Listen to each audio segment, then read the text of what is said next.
Hello students, स्वागत है आपका अपने चैनल फिजिक्स प्लस प्लस में। आज की वीडियो में हम एक टॉपिक लेंगे, स्मॉल जी की वैल्यू हाइट, डेप्थ और अर्थ के रोटेशन की वजह से किस तरह से चेंज होती है। ये डेरिवेशन आज हम करने जा रहे हैं। तो बिना देरी के स्टार्ट करते हैं। सबसे पहले हम बात करें कि अर्थ की हाइट की वजह से स्मॉल जी की वैल्यू में क्या क्या चेंजेस आते हैं।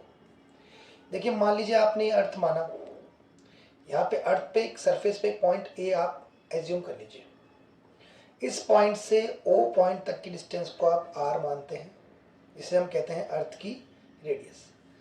अब आप मान लीजिए कि आप कुछ हाइट पे चले गए, यहाँ पर बी पॉइंट तक। बी पॉइंट को आप मान लीजिए कि एच हाइट पे है। बच्चों, जो एच हाइट है वो कहाँ से है? अर्थ के सरफेस से। तो यहाँ पे एक पॉइंट ए और एक पॉइंट बी। ए पॉइंट जो एग्जिस्ट करता है वो अर्थ की सरफेस पे, और जो बी पॉइंट है वो कहां पर है? एयर में।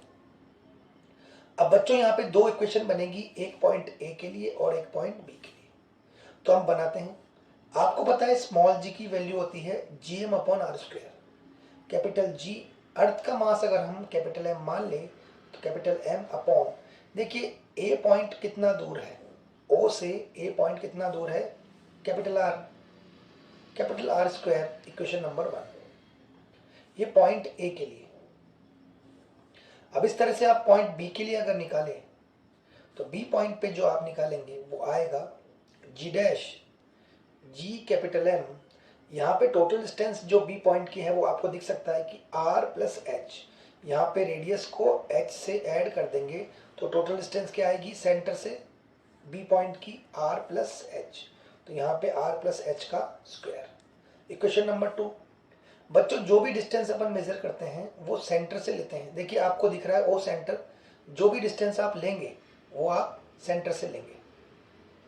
तो सेंटर ओ से यहां तक की डिस्टेंस पूरी हो गई आर प्लस एच का स्क्वायर। अब हम इक्वेशन 2 में 1 का डिवाइड करेंगे। Equation 2 divide equation 1। तो जी डैश अपॉन जी यहाँ पे आएगा G M upon R plus H का square upon GM upon R square. GM से जीएम कैंसिल हो गया, यह आ गया R square upon R plus H का स्क्वायर। अब बच्चों, यहाँ पे नीचे वाली टर्म में से आपको कुछ कॉमन दिख रहा है? यहाँ पे कुछ कॉमन नहीं आ रहा, लेकिन फिर भी यहाँ पे हम कैपिटल आर को कॉमन ले सकते हैं। देखिए G dash upon G, R square upon, इन दोनों में से आर कॉमन ले लिया, अंदर क्या बचेगा? 1 प्लस एच अपॉन आर का और इसका होल स्क्वायर। देखिए आर प्लस एच में से आर कॉमन लेंगे तो अंदर क्या बचेगा? 1 प्लस एच अपॉन आर और इसका होल स्क्वायर। अब हम इसे एक्सपेंड करेंगे तो G dash upon G, G dash upon G R square upon, ये होल स्क्वायर है बच्चों, ये क्या है? होल स्क्वायर है। तो आर का स्क्वायर और 1 प्लस एच अपॉन आर का भी स्क्वायर। इस स्क्वायर को हमने दो पार्ट्स में तोड़ दिया, इस वाले आर का स्क्वायर और ये पूरे ब्रैकेट का स्क्वायर। आर स्क्वायर से आर स्क्वायर बच्चों क्या हो गया? कैंसिल। यहाँ पे क्या आ गया? G dash upon G equal to 1 upon 1 plus H upon R का स्क्वायर। क्या आ गया? G dash upon G equal to 1 upon H upon R का स्क्वायर। अब हम यहाँ पे लगाएंगे बाइनोमियल थ्योरम। बाइनोमियल थ्योरम क्या होती है बच्चों, समझते हैं। देखिए बाइनोमियल थ्योरम होती है 1 प्लस एक्स की पावर n होती है, यहाँ पे 1 प्लस एन एक्स। जैसे मान लीजिए अगर 1 प्लस एक्स की पावर 2 है तो वो क्या होगा? 1 प्लस 2x। अब यहाँ पे क्या आया है? G dash upon G equal to 1 upon 1 plus H upon R का स्क्वायर। जब हम इस ब्रैकेट को ऊपर लेके जाएंगे तो क्या आएगा? 1 प्लस एच अपॉन आर की पावर -2। बच्चों कोई भी स्क्वायर को जब ऊपर लेके जाओगे तो क्या बन जाएगा? -2। अब यहाँ पे लगाएंगे बाइनोमियल थ्योरम। देखिए 1 प्लस एक्स की पावर n था तो क्या आया था? 1 प्लस एन एक्स। तो यहाँ पे क्या आएगा? 1 प्लस पावर क्या है? -2। तो -2 को मल्टीप्लाई कर देंगे h अपॉन आर से, तो जी डैश अपॉन जी क्या आएगा? 1 माइनस 2h अपॉन आर किसकी मदद से? बाइनोमियल थ्योरम की मदद से। अब क्रॉस मल्टीप्लाई करेंगे तो जी डैश क्या आएगा? जी ब्रैकेट में 1 minus 2h upon are.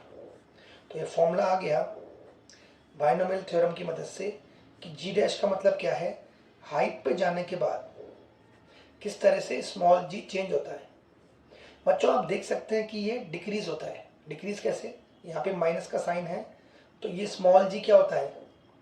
9.8 metre पर सेकेंड स्क्वायर। तो ये वैल्यू कुछ कम हो गई। कहाँ से? हाइट पे जाने पे ये वैल्यू कम हो गई। तो एग्जाम में ये भी आ सकता है कि प्रूफ करो कि हाइट पे जाने पे जी की वैल्यू डिक्रीज होती है। इस तरह से भी एग्जाम में पूछ सकते हैं।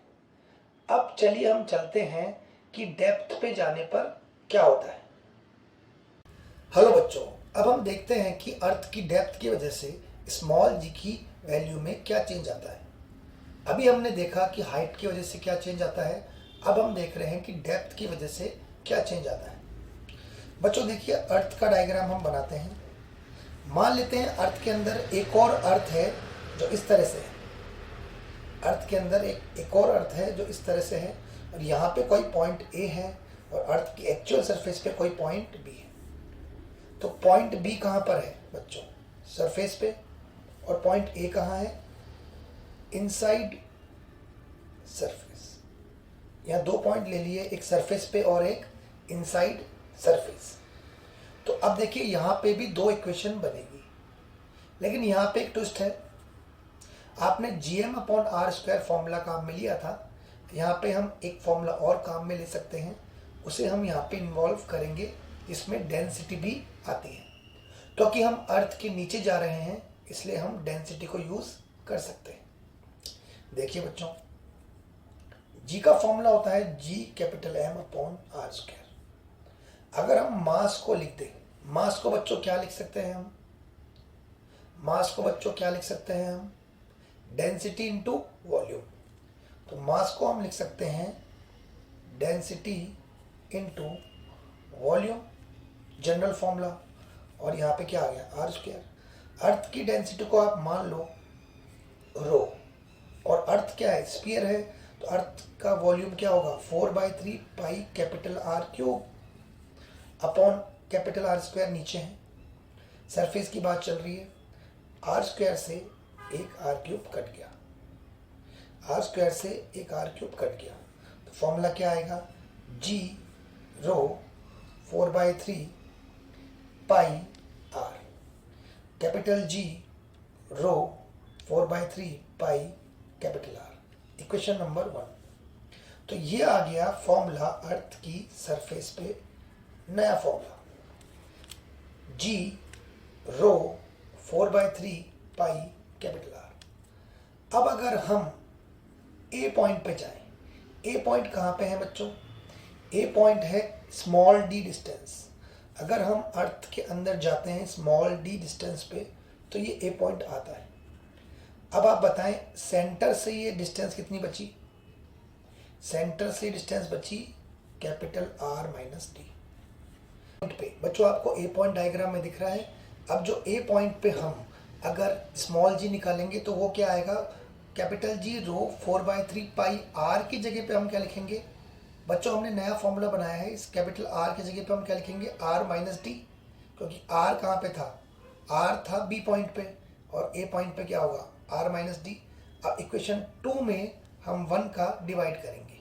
इक्वेशन 2 में हम 1 का डिवाइड करेंगे जैसा कि हमने हाइट वाले टॉपिक में किया था। तो चलिए चलते हैं।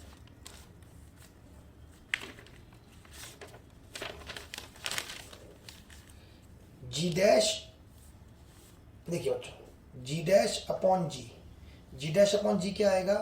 जी 4/3 pi rho R minus D upon capital G 4/3 pi rho R. Equation 2 में जब इक्वेशन 1 का डिवाइड करेंगे तो यही आएगा जैसा हमने हाइट के केस में किया था। अब सब कुछ कैंसिल हो गया, तो जी डैश अपॉन जी क्या बचा?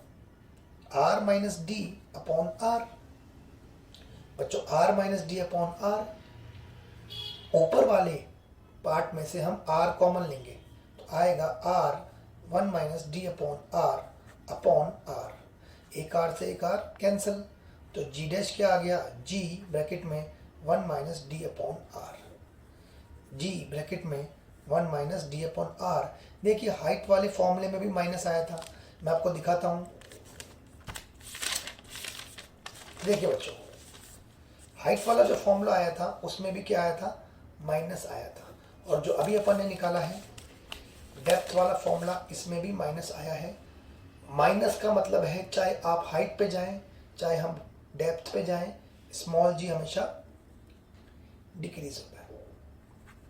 ये बात आपको समझ में आ गई? तो ये इस तरह से भी पूछ सकता है कि आप बताएं कि हाइट पे जाने पे क्या होता है और डेप्थ पे जाने पे क्या होता है। देखिए हाइट वाले फॉर्मूले में यहाँ पर 2h था, हाइट वाले फॉर्मूले में यहाँ पे 2h था, देखिए यहाँ पर 2h था, और डेप्थ वाले फॉर्मूले में यहाँ पे d है। तो ज़्यादा कम किस में होता है, हाइट पे जाने में, क्योंकि ये वाली वैल्यू ज़्यादा किसकी है, हाइट में। तो डिक्रीज दोनों में होता है, लेकिन ज़्यादा डिक्रीज किस में होता है, हाइट पे।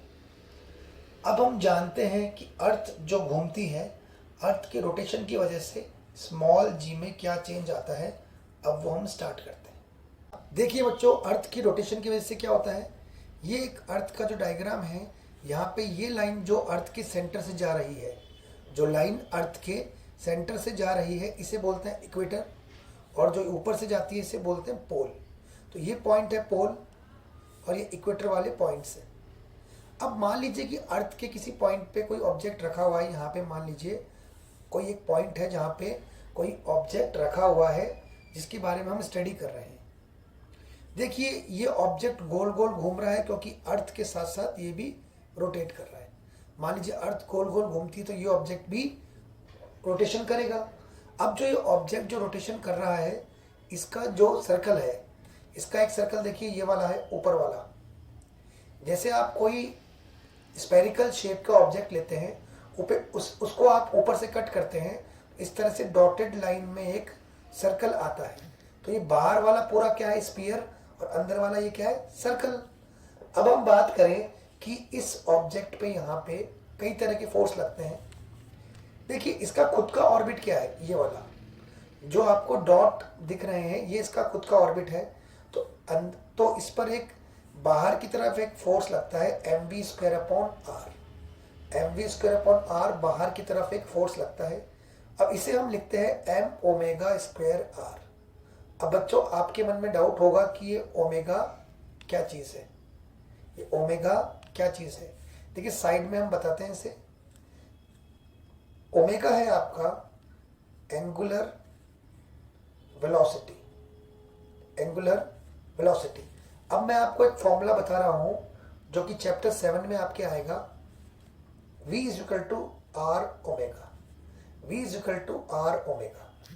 अब आपको पता है कि सेंट्रीफ्यूगल फोर्स का फॉर्मूला होता है mv² अपॉन आर, जहां पे v² अपॉन आर क्या है, v² अपॉन आर है सेंट्रीपिटल या सेंट्रीफ्यूगल एक्सेलरेशन। तो mv² अपॉन आर क्या होता है, फोर्स। आप इस v के प्लेस पे क्या रख दो, आर ओमेगा, जो कि मैंने आपको नया फॉर्मूला बताया, v इज इक्वल टू क्या होता है, आर ओमेगा, उसे आप यहाँ पुट कर दो तो क्या आएगा, F is equal to R square omega square upon R. एक आर से एक आर कैंसिल हो गया, फॉर्मूला क्या आया, m ओमेगा स्क्वायर आर। इस तरह से बच्चों हम mv² अपॉन आर को mv² अपॉन आर को m ओमेगा स्क्वायर आर लिख सकते हैं, क्योंकि v क्या होता है, r ओमेगा के इक्वल। होपफुली बच्चों आपको ये बात समझ में आई होगी। अब देखिए यहाँ पे जो लैम्डा है, जब इस मास से एक लाइन खींचते हुए हम सेंटर पे लेके आते हैं तो वो इक्वेटर के साथ क्या एंगल बनाती है, लैम्डा। अब अगर ये एंगल लैम्डा है तो अल्टरनेटिंग एंगल के हिसाब से ये लैम्डा, तो ये भी क्या हो गया, लैम्डा, क्योंकि अल्टरनेटिंग एंगल हो गए। और वर्टिकल अपोजिट के हिसाब से ये भी क्या हो गया, लैम्डा। तो ये और ये एंगल बराबर है, क्योंकि ये दोनों क्या है, अल्टरनेटिंग, और ये वाला एंगल इस एंगल के बराबर है क्योंकि ये दोनों क्या है, वर्टिकल अपोजिट। अब ये M V square upon R को मैंने कन्वर्ट करना बता दिया आपको कैसे, इसको अपन एम ओमेगा स्क्वायर आर बोल सकते हैं। अब ये एक वेक्टर होता है, तो वेक्टर के दो कंपोनेंट हो गए, एक कंपोनेंट थीटा वाला और एक कंपोनेंट जो नीचे वाला दिख रहा है बिना थीटा वाला। थीटा वाला होगा कॉस थीटा, तो ये आ जाएगा M omega square R cos lambda, और नीचे वाला आ जाएगा M omega square R sine lambda. तो एक कॉस और एक साइन। और ऑब्जेक्ट का वेट हमेशा लगता है सेंटर की तरफ, तो जो सेंटर की तरफ वेट लग रहा है वो क्या है, एम जी, और हमेशा जो वेट लगेगा वो अर्थ के सेंटर की तरफ लगता है। एम जी को कम कौन कर रहा है, एम जी को कम कर रहा है, इसके अपोजिट क्या है, M omega square R cos lambda. M omega square R cos lambda इसके जस्ट अपोजिट है, एम जी के जस्ट अपोजिट। अब टेंशन वाला जो टॉपिक था, पुली और टेंशन, उसमें आपने पढ़ा था कि टेंशन बड़ा होता है तो टेंशन में से एम जी माइनस होता है, और एम जी बड़ा होता है तो एम जी में से टेंशन माइनस होती है। सेम कंसेप्ट यहाँ पे लगेगा। ऑब्जेक्ट अर्थ पे रुका हुआ है, मान लीजिए अर्थ पे है, तो अब आप देखिए एम जी बड़ा है तो एम जी में से इस फोर्स को माइनस करेंगे। तो हमने क्या किया, एम जी में से इस फोर्स को जब माइनस किया तो अपना रिजल्टेंट एम जी डैश आ गया। हमने एम जी सब में से कॉमन लेके काट दिया, तो नया जी डैश क्या आ गया, G minus omega square R cos lambda. तो नया फॉर्मूला आ गया जी डैश का, G minus omega square lambda, G omega square, G minus omega square R cos lambda. अब इक्वेटर क्या होता है, देखिए बच्चों ये वाला पॉइंट इक्वेटर है, यहाँ पे लेमडा की वैल्यू क्या है, लेमडा की वैल्यू है 0, और जो पोल्स होते हैं ये पोल्स पे लेमडा की वैल्यू क्या होती है, पोल्स पे बच्चों 90 डिग्री। तो एक बार तो हम रख देंगे यहाँ पे 0 और एक बार क्या रख देंगे 90, तो एक बार इक्वेटर पे आ जाएगा और एक बार पोल्स पे। तो पोल्स पे क्या आएगा, पोल्स पे लेमडा होता है 90, तो जी डैश क्या आएगा, जी माइनस 0, क्योंकि कॉस 90 क्या होता है 0। तो हम बोल सकते हैं मैक्सिमम, मैक्सिमम कहाँ आता है, पोल्स पे, और मिनिमम कहाँ आता है, इक्वेटर पे। इस वाले पेन को देखो आप, इसको मैंने ऐसे मोड़ दिया, ये पेन को 90 डिग्री मोड़ने पे क्या आएगा, कॉस लेमडा 90, कॉस 90 होता है 0, इसलिए यहाँ पर ये जो वैल्यू आई है आपकी पोल्स वाली जो वैल्यू आई है, ये आई है मैक्सिमम और ये आई है मिनिमम। होपफुली आपको वीडियो पसंद आया। इस तरह की और वीडियोस के लिए चैनल को सब्सक्राइब करें। Thank you very much.